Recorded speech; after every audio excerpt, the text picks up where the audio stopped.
Hello, I'm a Nostalgia Critic. I remembered so you don't have to. And welcome to another rendition of Raiders of the Story Arc. This is where I take the first few episodes of a nostalgic show and see if it still holds up. With that said, X-Men! Jesus, with pork and beans, I fucking love X-Men. This was the badass cartoon that kids watched. The cartoon that made you feel tough and rebellious, but it actually has a good story and good characters to back it up as well. But is it a story that still holds up, or is there just too much corniness to make it work? Now I know what you're thinking. Did the Nostalgia Chick already review the X-Men cartoon? Well, Obscure Sloop already did The Room, my Jay already did Jaws 3, and the Distress Watcher already did Dungeons & Dragons. Why give a shit now? Anyway, it's not like I'm gonna do my own Dark Nella saga or anything. Dark Road! Dark Road! Dark Road! Piss off!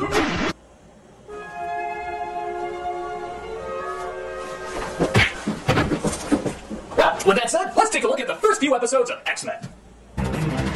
So the show starts, and I have to admit, I get the chills. Whenever that song plays, I hear nothing but awesomeness.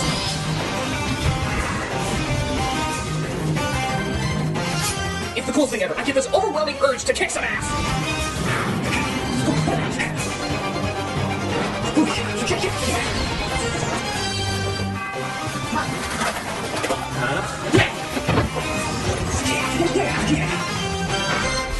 After that awesome opening, we get our first episode, Night of the Sentinels, Part 1. We start off with the mutant Sabretooth, who, oddly enough, has nothing to do with this episode. After throwing a car at a cameraman who somehow filmed this entire event completely still and miles high in the air, we cut to a concerned mother and Ray from the real Ghostbusters, who are talking about their daughter. But how could you register her with that mutant control agency as if she were some sort of criminal? It's an outreach program to help these unfortunate people. Let's just hope the neighbors never find out our beautiful Jubilee's a mutant. So this is Jubilee, a young girl who's always dressed like she's about to do the dishes. In the rain. But little do they know that a mechanical visitor is about to cross their paths. What if we were wrong? What if she isn't a mutant? Are you kidding? Look what she did to the VCR just by touching it. Well, to be fair, that's what happens when most women touch a VCR. Yeah, come on, get the VCR to stop clicking 12, I dare it! I fucking dare it! So this giant machine is known as a Sentinel, a government-built robot designed to track down mutants. So you could just send cops or military for something like that, but no, we need gigantic killer machines to apprehend teenage girls who raided April O'Neil's closet. I want to be economies in the toilet. Good God! We get upset when our policemen use bad language. How the hell would we ever let this destructive can of Campbellson fly? Hello, you're the registration program. One of your fucking robots just broke in and destroyed my mall! Jesus Christ, the property damage is unbelievable! Well, sir, did you keep the receipt for them all? No. Then we have nothing to discuss. Oh my God, it's coming back! Ah! Have a nice day, sir. So it turns out the Mutant Outreach Program really is designed to reach out and grab mutants, whether they like it or not. Unfortunately, this mall is also the shopping place for Storm, another mutant who I swear thinks that she's in a J.R.R. Tolkien novel. Storm, mistress of the elements, commands you to release that child. Go back to the shadow. She helps save Jubilee along with another mutant named Rogue, who I swear to God has only gotten hotter with time. Come, Mama. Put me down, you flying freak. You would never have to put me down, Rogue. Baby, just look at us. All this time and we're still in love. Something like this is... She's a series of painted lines! A Southern home perfection. God. And there's also the Cajun Gambit, Where you going, Petite? Anywhere but here. who may actually have the strangest casual wear out of all the X-Men. And that's saying a lot. I mean, sure, Jubilee looks stupid, but I can at least tell what she's wearing. With Gambit? What is half that stuff? Run, girl! Run! Who are you? Cyclops. So they take her back to Xavier's School for the Gifted, which ironically never shows anybody teaching or learning anything throughout the entire series. She breaks out of her room and starts snooping around, coming across other mutants like Beast. Sort of. Closer? There you go. And Morph. Wait a minute, Morph? Who the hell is Morph? My fellow Americans, I am an idiot. Oh yes, I forgot. Morph was a character who was never in the comics. He was created specifically just for the animated show. Why? Well, so he could die. Yeah, I know I'm giving it away, but he was just made up so they could kill him. He's basically just the Michael Biehn of animated cartoons. He shows up, dies, we feel sorry, and then we totally forget about it. You might as well just change his X to R.I.P. That's all he's known for. But I digress. Xavier, the telepath who runs the place, figures out Jubilee's escaped, and of course, she panics. Code 3. We have an intruder. Come on. Oh, just do it. Randomly smashing the keyboard accepted. Petite, this is no place for you. So she enters the Danger Room, the training ground for the X-Men, and do lawsuits just not exist in this world? This place is every personal injury attorney's wet dream. And then we see everyone's favorite badass himself. There you are, Wolverine. I mean it, nobody tops this guy in badassity. How badass is he? His voice is a mix between the Dark Knight and Popeye, and yet he's still badass. I go where I wanna go. He hops around in yellow spandex and a poorly cut Mickey Mouse hat, and yet he's still badass. He gets an Australian Broadway dancer to play him in the movie, and yet he's still badass. He can strike this pose, which I'm comedically going to play back and forth right now, and yet he's still fucking badass. In fact, I put it to you, has there ever been anything Wolverine related that has not been entirely badass? Yeah, but he was badass in it. So what's the first thing in this show that this ultimate badass is gonna do? Don't hurt him! Okay, that was a puss out, but everything else he's done is badass. Is the child all right? They were fighting, and I wanted to help him. Don't worry, Critic. You just hurt Wolverine's pride. That's all. Speaking of pride, should I be disturbed that my outfit is pinker than yours? Come with me, child. I shall explain who we are. So Storm explains to Jubilee, as well as the audience for that matter, what mutants exactly are. No one knows who will be a mutant at birth. We discover our extraordinary powers at about your age. This sort of pinpoints our whole symbolic prejudice thing. It's about gays. Look at what they're wearing. Professor Xavier is our leader, and he has named us the X-Men. This is Professor Xavier's School for the Gifted. And Hamburger University. We X-Men learned something very special here, Jubilee. How to control our mutant powers for the benefit of mankind. You know, I forget how much of a fucking show-off Storm could be sometimes. It's ironic because her powers could save the day every time by just summoning a tornado or something, but no, she uses lightning bolts and, I don't know, moose clouds and shit. This is actually a common complaint from X-Men fans, and yeah, it pisses me off. Next scene. That ID photograph is from the Mutant Control Agency registration files. Somewhere in there are the registration files of hundreds of mutants. So we get them, and we shred them. So they find out where the headquarters is and decide it's time to take action. Professor Xavier, we've been together for a long time. But when you formed the X-Men, was it not to teach us to use our powers to benefit mankind? Professor, aren't we... I know what you're going to say, Cyclops, but I'm afraid we have no choice. No choice? You're just jumping into terrorism! I didn't hear anything else discussed! You didn't even talk about any other options! But it turns out Jubilee escapes again! You know, for all their high-tech gadgetry, they sure do have shitty security. As she just walks by a gigantic killer robot that surprisingly can manage a pretty good hiding place. Wait, have you ever noticed her powers are pretty inconsistent? She can knock Wolverine across the room, almost take off the head of a Sentinel, and now it's like... Dude, that's annoying. Don't make me step on your head. She gets gassed again and passes out, just as the rest of the X-Men figure out she's gone. I'm going after her. No way, Wolverine. We've got a job to do first. Out of the way, Gumbo. Damn it. Let him go. He's not worth it. Ow! Ow! What the fuck? Don't you ever look before you throw those things? What? You're not even gonna turn around? Okay, fine. Here's some laser in the back of your head. So the rest of the X-Men go to the mutant registration to carry out their mission. As they discuss something you'll hear quite a lot in this show. Angst. You're supposed to know everything, Beast. What makes us like we are, anyway? Gamma rays, pollution, ozone depletion, television, progress. Really? Because I heard from the conservative right that we chose to be this way.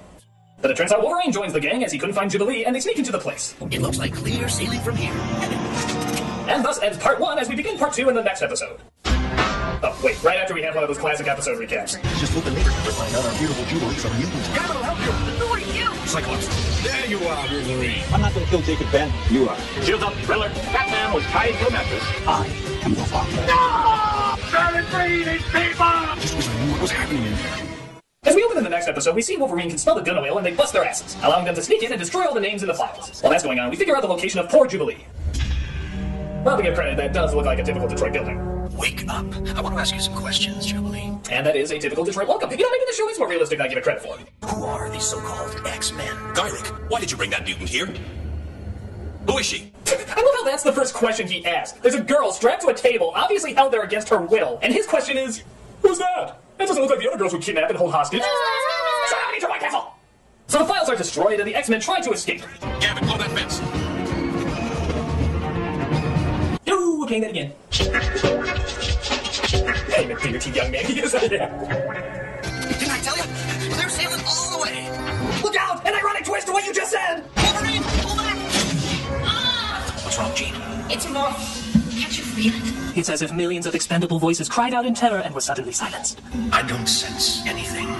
So we get sort of a weird edit as we jump forward to after the battle, and we find out that Morph didn't make it.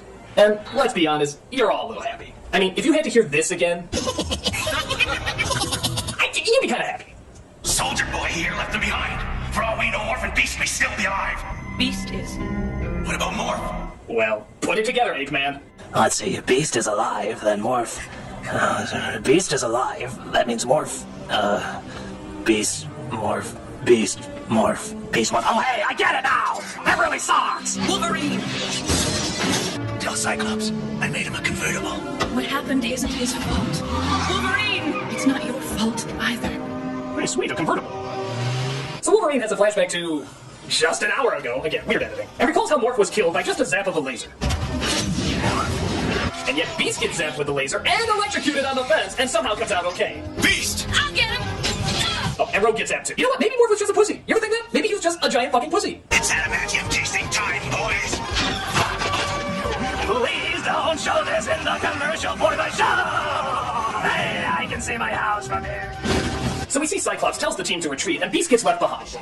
I want to ask you some questions. Another time. It's your funeral. I'll be back. Don't worry, he'll only stay in prison for the rest of the whole fucking season. Seriously, what was up with that? Flash to normal time, and we see that the President of the United States was in on the whole Sentinel thing all the time. Sort of. You wanted to see me, Madam President? I wanted to congratulate you and Dr. Trask. I also wanted to tell you to stop all activities involving your privately run mutant registration program. Why? Did they have good reason to be threatened? I don't know, this still seems fishy. I just can't see a president signing a bill allowing giant mechanical robots to invade our personal freedoms and... Okay, y'all know where I'm going with this. But the X-Men have a plan to find the Sentinel's base. They lure one of them out by showing up to Jubilee's house and try to follow him. Surrender, mutant. Of course. Not. Oh! He just pulled the not line! The line every second grader used when he knew for a fact that he had nothing clever to say. Snap, Cyclops, snap! Returning to base for repairs. Also remember to replace the radio that showed when I was obviously being followed, because I am probably obviously being followed. So the Sentinel crashes into the headquarters because I guess it's hard to fly with one arm, and this allows Jubilee to escape. Only to be caught again. She was pretty useless, wasn't she? No, I just want to go home. Jubilee, duck! Now with your pansy fireworks, I have a pussy pink laser ray to save us! So Cyclops gets zapped and Gambit does his card tricks. Rogue, Jesus! Y'all ought to learn how to behave. Oh, that's right. It's Rogue. She gets up like she's Wile E. fucking Coyote. God, I love her. She's so friggin' hot that even the Sentinels are humping the air looking at her. No, I'm totally serious. Look. Oh yeah, this guy's harder than solid metal. Oh yeah. But then Wolverine comes in to stop it. Well, come on, man. It's like guy rule number 4. Let him finish. So even though the bad guys get away, they destroy all the Sentinels and their home base, and welcome their newest decoy, crew member, Jubilee, to the X-Men. You will come to visit us, won't you? Does a mall baby chili fries? That's bad 90s talk for no, she won't. They never show up in the series again, just assume a dog. And thus ends the story arc of X-Men. After so many years, does it still hold up? Well, it's a pretty solid intro for kids. The characters are pretty well introduced, the idea of mutants and prejudice is well shown, and it didn't feel like it needed to drop down to kids. Too much. Okay, there's a lot of things that are silly, and I'd be lying if I said it met Batman or Animaniac levels, but as kids shows go, it holds up pretty well. It has decent action, well-developed characters, a passionate story. It was a show that felt big. Every event that happened felt like a big event. There's a lot of goofy moments, but there's a lot of kick-ass moments too. And you can tell that wasn't just another comic show that was made for children. They put a lot of actual effort into it. And it definitely shows. It may not be perfect, but by God, it's friggin' awesome. I'm a nostalgia critic, I remember it, so you don't have to.